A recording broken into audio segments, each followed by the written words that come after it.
Hi, folks. I hope everybody's doing good today.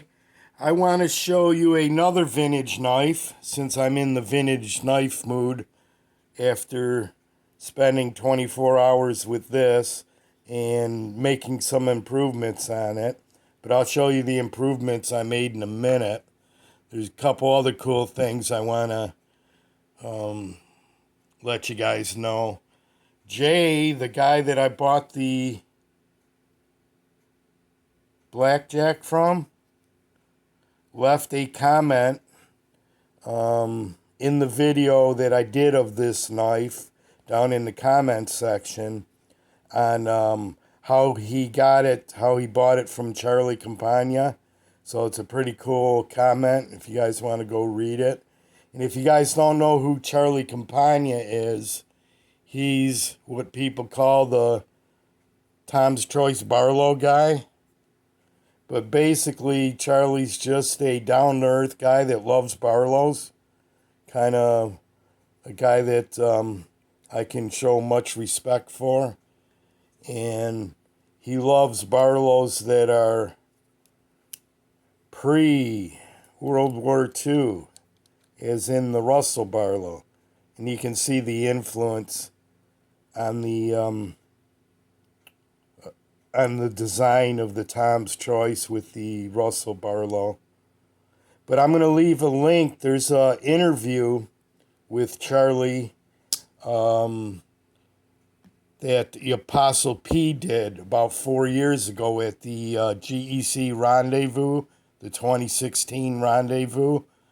But I'm going to leave a link in there so you can see some of Charlie's Barlows that he brought to the Rendezvous 4 years ago. And he has a Russell in there. He has some keen cutters. Really, really good stuff. And you'll see that he's not a guy that looks for the limelight or anything. He's pretty down to earth, and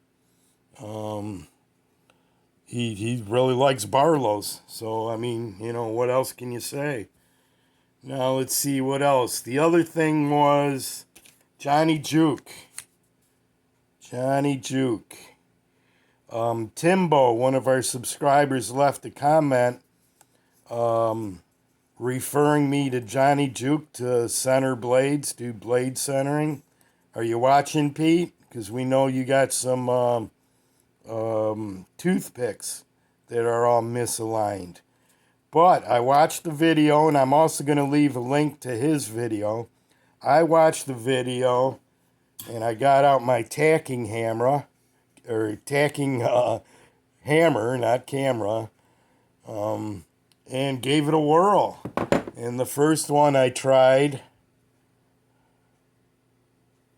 was my Boker USA 8842. And as you can see, that main blade is centered. I didn't even bother with this one, but I tried it and check it out. It's centered, and not only is it centered, it fixed the blade wobble. I had a little bit of a blade wobble on there. Now it's tighter than sin. But it worked out good on that one. And I tweaked this one to get the main blade off the liner.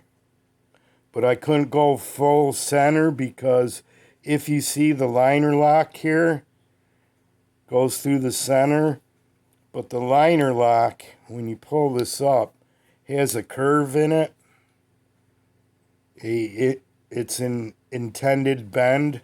Let's see right here. See how that bend is in there? And that's just so the liner lock will pop to the left when you click that in. See how that works? But anyway, I did a little tweaking on both of those. I straightened out the screwdriver blade a little bit. It's not as twisted. And there you have it.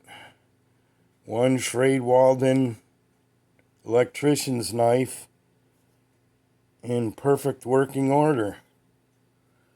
So let's get to, I think that's all I have to discuss. But yes, I will leave a link to Johnny Juke. I don't know if you guys, I'm probably already late to the party. You guys have probably already watched this and straightened out all your knives. But I'll leave the link to his video anyway, and you can try his technique and see if it works for you. It worked for me so far.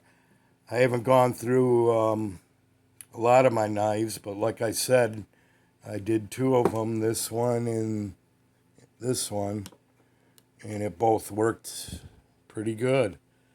So now the Pale Cutlery. This is a 1945 to 1953 equal end cigar jack with the rare shield. Now, Pale Cutlery only made like 4 different shields. They weren't in business long. They took over for Remington in 1941 when Remington strictly focused on making firearms for the war. Pale Cutlery took over, and the knives that the collectors want from Pale are what they call the transition knives, and those were made from 1941 to 1944, I believe. And those are the ones that'll have not only Pale Cutlery stamps, but they'll also have Remington on them.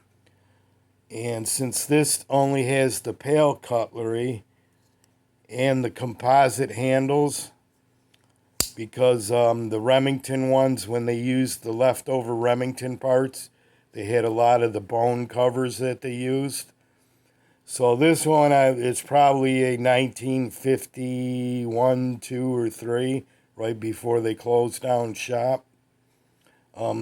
Pale didn't even have their own catalog. What they did was they mailed inserts, like 3-4 page inserts to distributors and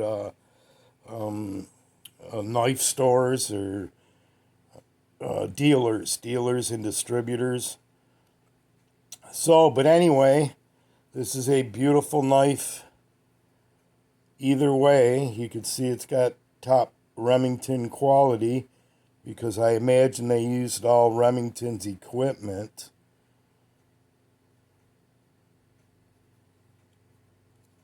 And you have your clip point, solid as a rock, and it looks like it's still a Remington blade, but this one probably wasn't already pre-stamped with a Remington maker mark, so Pale put theirs on. You see that? But that definitely looks like a Remington clip point with the full pull, long pull. And your pen blade has a half stop. It's a really good quality knife. Lots of snap. And this is some kind of, it's not Delrin, because it was before Delrin was even invented, but it's some kind of composite, maybe a Bakelite.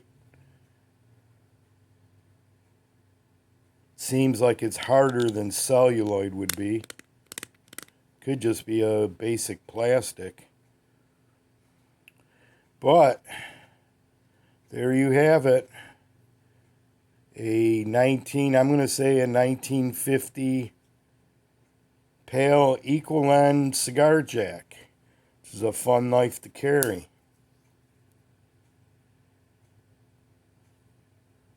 So until next time, my friends, take care. Peace. Bye-bye.